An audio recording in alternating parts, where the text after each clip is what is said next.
แล้วกันเนี่ยวันนี้เราพูดถึงวีซ่ากันก่อนนะครับก่อนออกบ้านไม่พอจริงๆครับเติมอาหารให้ห่างไกลและสมองกันก่อนเนาะ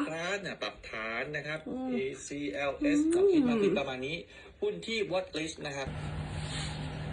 ก่อนรอบ้านเซฟไปลูกเต้าดักกินแล้วนอนอย่างเดียวนะเธอกินแล้วนอนอย่างเดียวเลยนะเธอไอตัวเดล่ะอนามัยสะอาดเทวดาของบ้านไปซ้อมหาเราเอากัน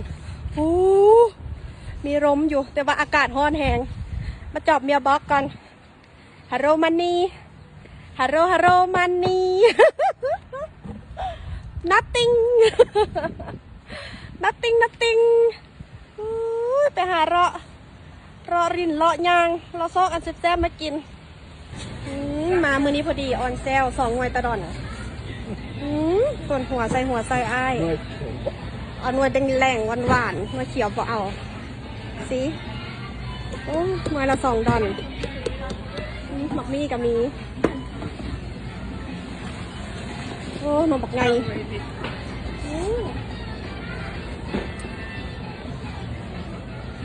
มาเลาะตลาดตะลีหากินสักก่อนเขาไปเลาะยางรินน้ำสวนน้ำผักงามหอม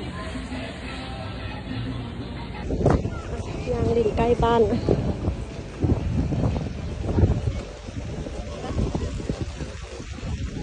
เลาะบอลสดเยอะแยะ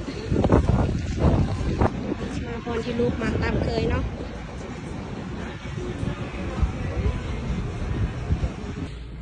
มาเลาะกับจีไฟบาร์โร่คนแต่อันเป็นตาหักตะแทงอันเหยาะไอ้เงี้ยมาเจาะมาแกะ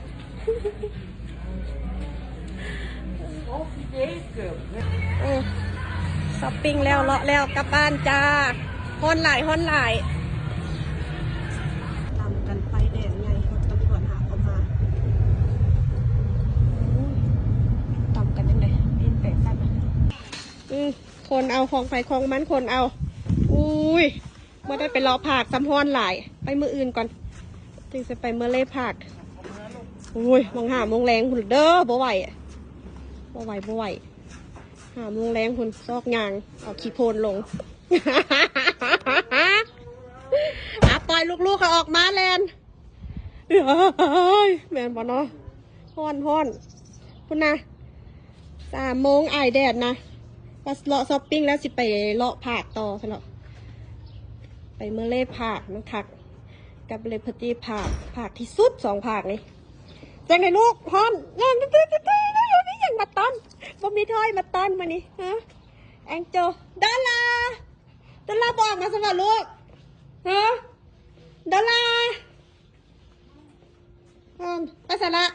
ฮัลโหลดาราไปอาจูแต่แองโจมาหับฮะสิดาวก่อนบ่มีอย่างต้อนถ้อยกับเอามาต้อนมื้อวานมื้อก่อนเลยลูกดาราเฮ้ยฮ้อนแหงลูกฮ้อนแหง